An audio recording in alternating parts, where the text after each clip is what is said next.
A Reforma Protestante foi o movimento mais importante na história da Igreja desde o Pentecostes. Ela trouxe uma mudança profunda na área religiosa, econômica, cultural, social, e é um divisor de águas na história do cristianismo. É claro que a Reforma ocorre em virtude de fatos, acontecimentos que precederam a Reforma.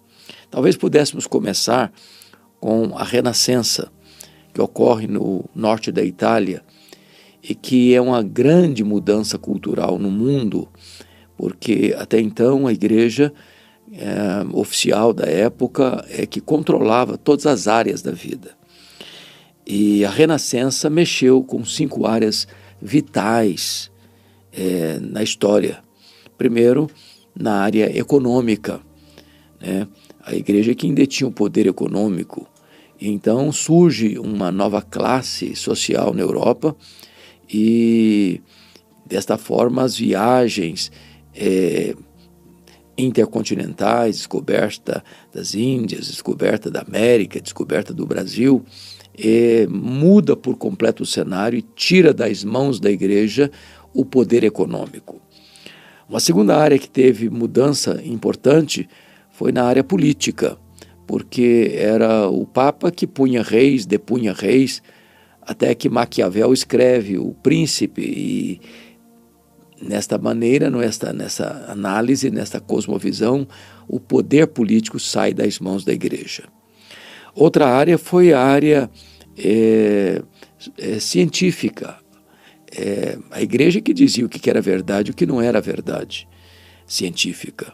Até que o estudioso Copérnico vai fazer uma afirmação bombástica de que não era o Sol que girava em torno da Terra, ou seja, o universo não era geocêntrico, mas era a Terra que girava em torno do Sol, que o mundo era heliocêntrico.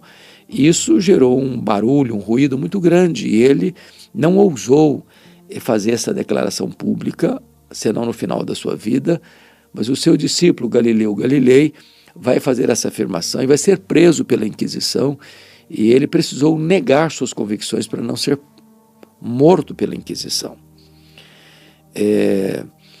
A outra área foi a área das artes, né? A igreja que também definia a questão das artes. Se um pintor ia pintar um quadro, ele tinha que fazer esse quadro dentro do viés do espectro religioso. Até que Miguel Ângelo, né, vai ter uma nova visão, Leonardo da Vinci, Miguel Ângelo vão ter uma outra visão, e eles então tiram também essa visão centralizada na igreja, no mundo das artes. E finalmente a Renascença toca na questão da religião, porque o povo leigo não tinha acesso à Bíblia, e o que era importante não era texto da Bíblia, mas as notas de rodapé. Até que o monge agostiniano Martinho Lutero descobre essa verdade bendita em Romanos 1,17, o justo viverá pela fé, e tira também das mãos da igreja esse controle pleno e absoluto da religião. Bom, também é importante ressaltar o valor que teve na Reforma Protestante os chamados pré-reformadores. Talvez começando com John Wycliffe, na Inglaterra. Ele era um professor universitário, convertido a Cristo, e entendeu que a reforma só poderia ser implementada na Inglaterra se o povo inglês tivesse a Bíblia na sua própria língua. Então ele começa a tradução da Bíblia. Foi perseguido por isso, precisou fugir, mas os seus discípulos, os Lollardos, concluíram a tradução da Bíblia. Influenciado por ele, na Boêmia, John Huss é convertido a Cristo, começa a pregar com muita ousadia, denunciando os desvios da igreja da época. E ele foi preso, e ele foi conclamado a retratar-se das suas ideias, e como ele não se retratou, ele foi queimado em praça pública, como um mártir do cristianismo. Porém, quando ele estava ardendo em chamas, ele disse: hoje vocês estão matando um ganso, mas Deus levantará uma águia, e esta vocês não poderão matar. 100 anos depois, Deus estava levantando Martinho Lutero na Alemanha para dar o brado da reforma. Lá perto de Roma estava, em Florença, na Itália, Jerônimo Savonarola, que também pregou com grande ousadia, denunciando também os desvios da igreja. E ele, por não recuar, também foi morto pela Inquisição. Mas a reforma já estava madura para acontecer. E então o Papa Leão X estava levantando recursos para a construção da Basílica de São Pedro e envia os seus emissários à Alemanha, Johannes Tetzel, para vender indulgências. Ou seja, o Papa oferecia bulas de perdão assinada por ele, dependendo do dinheiro que entrava no gasofilácio. Vendia 5 anos de perdão, 10 anos de perdão. Se o valor fosse mais robusto, o Papa assinava uma bula de perdão perene. E quando Lutero vê que Johannes Tetzel está na Alemanha pregando sobre essas coisas, ele já conhecendo a verdade bíblica de que o justo viverá pela fé e que o homem não pode perdoar, só Deus tem esse poder, só Deus tem essa capacidade, então ele resiste às pregações de Johannes Tetzel e no dia 31 de outubro de 1517, ele vai fixar nas portas da igreja de Wittenberg as 95 teses contra as indulgências, deflagrando aí, certamente, o movimento da reforma. Vale destacar que o interesse de Lutero não era romper com a igreja, mas reformar a igreja. Porém, ele percebeu que isso estava cada vez mais distante e cada vez mais impossível. E então, em 1521, 4 anos depois, houve a Dieta de Worms e as autoridades políticas e religiosas conclamaram Lutero nessa dieta a se retratar de suas obras, de seus escritos, de suas pregações. E ele, então, respondeu naquela dieta: a não ser que vocês me convençam pelas Escrituras de que eu estou equivocado, eu não posso me retratar, porque a minha consciência está cativa da palavra de Deus. Não é lícito a um homem agir contra a sua consciência. Aqui fico, aqui permaneço, aqui me estabeleço, e que Deus me ajude. Ali foi, de fato, o corte radical, ali foi, de fato, a separação inevitável, e ali, então, começa mais histórica e precisamente a questão do protestantismo, né? Lutero percebeu que a igreja não podia ser transformada, reformada, porque a sua liderança não aceitava isso. E ele, ao sair dessa dieta, ele é raptado não pelos seus inimigos, porque agora, por ordem papal, quem matasse Lutero não era passível de crime. Ele foi raptado pelos seus aliados, levado para o castelo de Wartburg, onde passou praticamente 1 ano dentro de um biombo, fazendo a tradução da Bíblia para o alemão, obra tão importante que, inclusive, veio influenciar a gramática alemã. Deus levantou Lutero nesse tempo, um monge agostiniano, para dar o pontapé nesse movimento que foi um retorno às Escrituras, um retorno à doutrina dos apóstolos, um retorno ao cristianismo puro e simples, rompendo com aquelas práticas que foram inseridas na igreja no período da Idade Média, muitas distorções da teologia bíblica, da teologia cristã, e então repondo a verdade, trazendo de volta a simplicidade, a pureza das Escrituras, a pregação pura e simples do Evangelho. É claro que Deus levantou outros homens, como Zwinglio, na Suíça, como Calvino, que era francês, mas se refugiou em Genebra e ficou em Genebra a pedido de Guilherme Farel, e onde ele prega a palavra de Deus até a sua morte em 1564. A reforma foi um conjunto de fatores, de homens que Deus levantou para anunciar a verdade, pregar a verdade, e como Johannes Gutenberg já havia inventado a imprensa em 1450, as ideias da reforma foram largamente divulgadas, amplamente divulgadas, e a reforma se estabeleceu. Estabeleceu na Alemanha, se estabeleceu na Suíça, se estabeleceu na Holanda, e a obra de Deus avançou com grande graça e com grande poder. É claro que depois se consolidou, se galvanizou as ideias principais da Reforma, nos chamados 5 solas da Reforma. Quais são esses 5 solas? Quais são esses 5 fundamentos? Primeiro, sola Escritura. Só a Escritura. Ou seja, o entendimento protestante é que a Bíblia não é uma dentre as muitas formas de Deus nos comunicar sua vontade. A Bíblia é a única regra de fé e prática. Deus se revelou na natureza, Deus se revelou na nossa consciência, Deus se revelou nas Escrituras, Deus se revelou em Cristo Jesus, o seu Filho, nosso Redentor. Mas a palavra escrita de Deus é a Bíblia. Ela é inspirada, inerrante, infalível, suficiente, eterna, poderosa.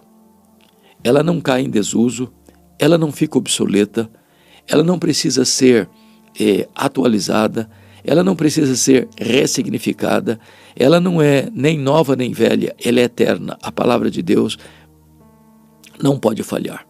Então, esse é um pilar que nós cremos. Não é a Bíblia mais a tradição, não é a Bíblia mais o decreto papal, não é a Bíblia mais as decisões conciliares, as encíclicas. Não, a Bíblia é a palavra de Deus. Ela não contém, ela é a palavra de Deus. Ela é viva e poderosa. Então, aqui está o fundamento importantíssimo da Reforma, que está centralizado nas Escrituras.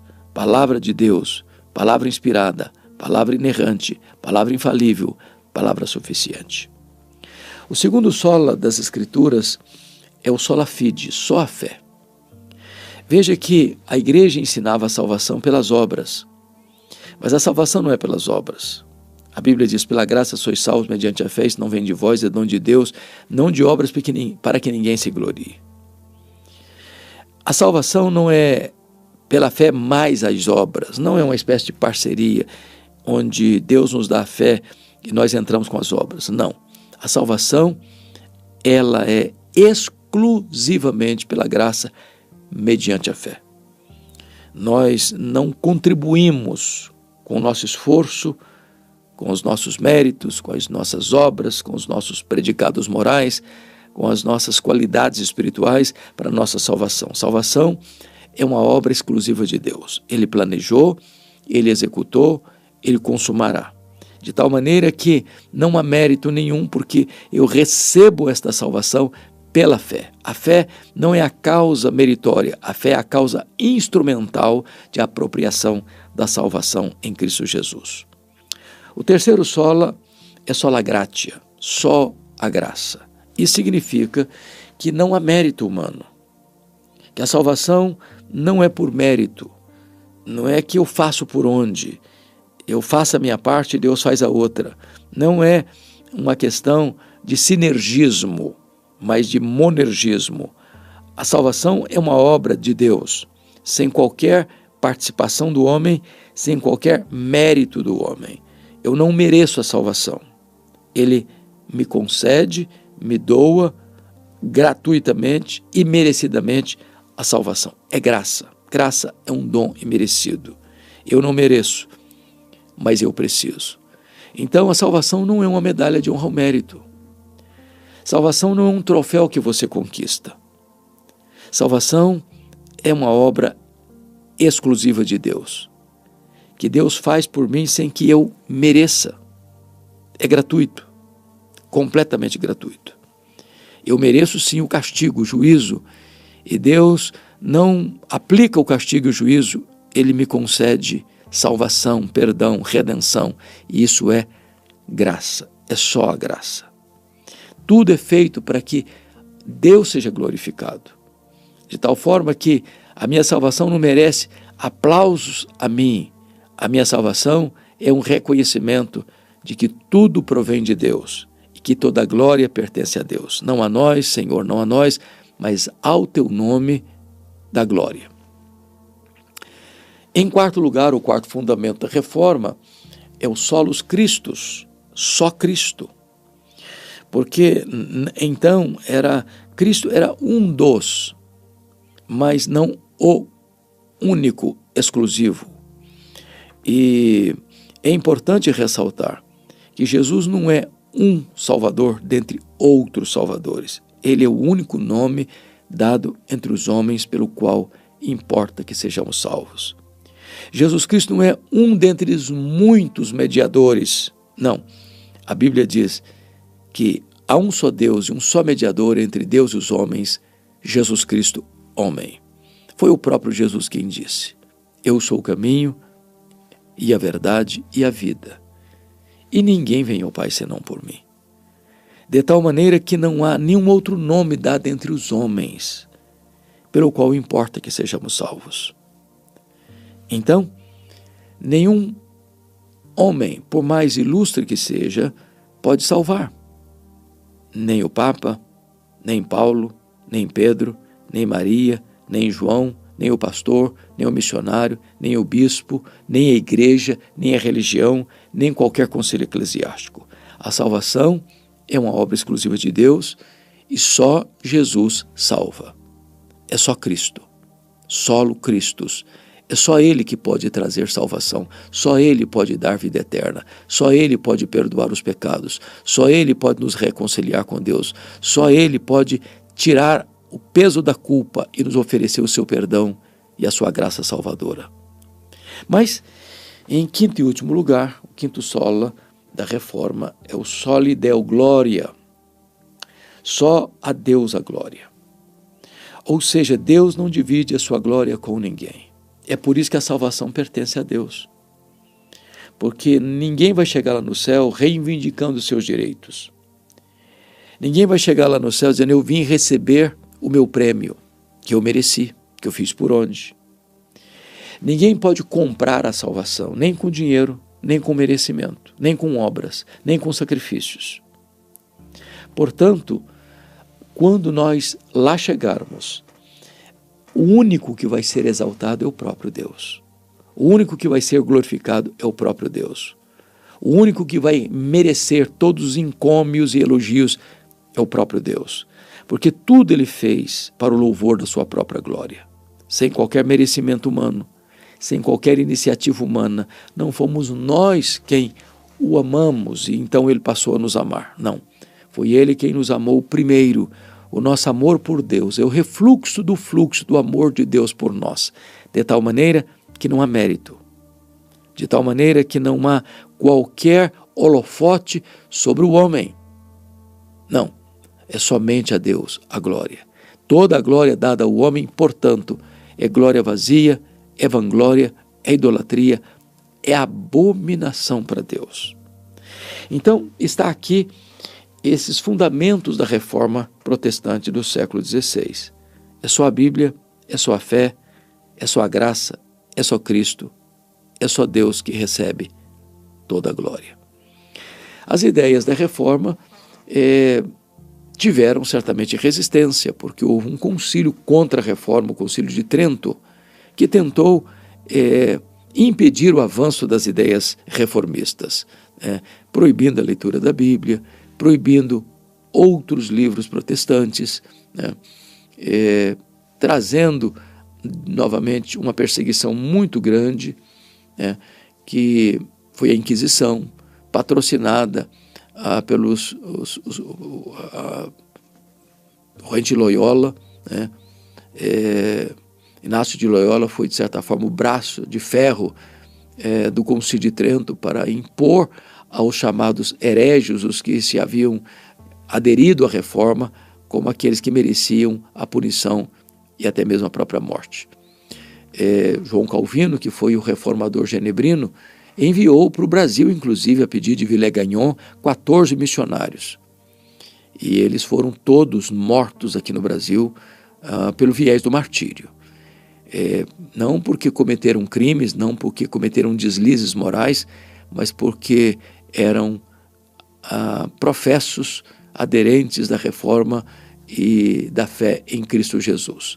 A reforma, pela graça de Deus, vingou em tantos países. Noutros, grandes, terríveis perseguições, como aconteceu na França, em 1559, com Catarina de Médici, onde 70 mil huguenotes foram mortos com requinte de crueldade, na chamada Noite de São Bartolomeu, 24 de agosto de 1571. 1922, como a terrível e amarga Guerra dos 100 Anos na Alemanha, que morreu tanta gente, como também as lutas que aconteceram na Inglaterra, mormente depois de 1534, quando Henrique VIII rompeu com o catolicismo para se casar de novo. Ele queria divorciar-se da sua mulher, Catarina Aragão, para casar-se com Ana Bolena, e o Papa não lhe deu essa permissão. Ele rompeu com o catolicismo, rompeu com o Papa e criou uma nova denominação religiosa na Inglaterra, o anglicanismo. Ele teve outros casamentos. A Ana Bolena não lhe deu o filho que ele esperava ter para ser o seu herdeiro, mas este homem veio a morrer em 1547, e o seu filho, Eduardo VI, que está apenas com 10 anos de idade, reina então em seu lugar, e o menino morre precocemente em 1553, e assume o governo da Inglaterra Maria Tudor, Maria Sanguinária, que persegue os protestantes, mata os líderes protestantes queimados em praça pública, dispersa tantos outros, e muitos têm que fugir da Inglaterra para não morrerem. Mas ela vem a morrer muito cedo, em 1558, 5 anos depois que está no poder, e a sua irmã Elizabeth, ou Isabel, assume o governo da Inglaterra, num longo reinado de 1558 a 1603, e ela então traz de volta os foragidos da perseguição de sua irmã Isabel, da sua irmã Maria Tudor, e então os que voltaram depois de terem contatos lá no continente com a reforma requereram na Inglaterra uma mudança profunda, uma revolução, na verdade, na teologia, na liturgia, no governo e na vida. E criou-se então na Inglaterra uma geração de homens piedosos e cultos, os puritanos, que influenciaram inclusive a formação da Nova Inglaterra, das colônias americanas, que hoje é os Estados Unidos da América, e de onde veio o protestantismo aqui para o Brasil. Então nós somos fruto desse trabalho tão glorioso, tão bendito, dos nossos irmãos, dos nossos pais na fé, daqueles que muitas vezes selaram com o seu sangue a sua fé, o seu testemunho, para nos legar as verdades benditas do Evangelho, que temos o privilégio de tê-las hoje. Um dos lemas importantes da reforma é Igreja Reformada, sempre reformando. E o que significa isso? Significa que a igreja precisa sempre voltar às origens, sempre voltar à doutrina dos apóstolos, sempre voltar à fidelidade às Escrituras, porque sempre há o risco da igreja se desviar da rota, se desviar do caminho, e é preciso voltar à centralidade das Escrituras. Eu não tenho dúvidas de que a igreja brasileira, igreja evangélica brasileira e mundo afora, precisa de uma reforma. Muitas novidades foram introduzidas nas igrejas, em nome da fé evangélica. São estranhas muitas dessas práticas às Escrituras. Nós não temos o direito nem de extrair nada, nem de acrescentar nada às Escrituras. Então, a igreja precisa de uma reforma, para voltar à simplicidade do Evangelho, voltar à infalibilidade e inerrância das Escrituras, voltar à centralidade da pregação da palavra nos púlpitos, que estão sendo tomados às vezes por tantas novidades estranhas às Escrituras. A igreja precisa certamente de uma nova reforma. Mas também a igreja precisa de um grande reavivamento, porque às vezes as pessoas aderem a essa doutrina, mas não buscam o fervor espiritual. É aquilo que se chama de doutrina ortodoxia ossificada, ortodoxia morta. E.M. Bounds, um piedoso metodista do século XIX, disse: a ortodoxia é boa, ela é absolutamente necessária, ela é insubstituível, mas a ortodoxia morta mata. Lutero dizia que pregação sem unção endurece o coração. O M. Bounds ainda disse: homens mortos tiram de si sermões mortos, e sermões mortos matam. Estamos à procura de novos métodos e Deus está à procura de melhores homens. Deus não unge métodos, Deus unge homens. E nós precisamos não apenas de ter luz na nossa mente, como dizia Jonathan Edwards, nós precisamos também ter fogo no coração. E essa junção entre teologia e ética, doutrina e vida, credo e conduta, é que precisa existir na igreja, para ela ser fiel às Escrituras e ao mesmo tempo ser uma igreja totalmente dependente do Espírito Santo, para ter uma vida plena, maiúscula e abundante, como a igreja de Éfeso, que era ortodoxa.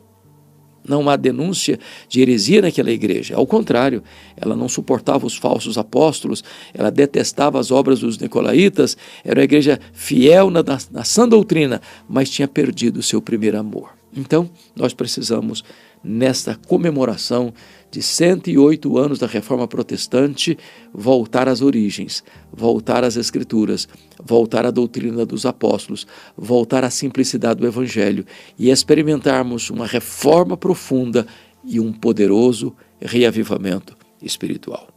Eu espero que esta breve análise, este passeio tão rápido, por que não dizer panorâmico, aéreo, mas dando alguns insights do que foi a Reforma Protestante do século XVI, isso possa reavivar a sua fé, aquecer o seu coração, iluminar a sua mente.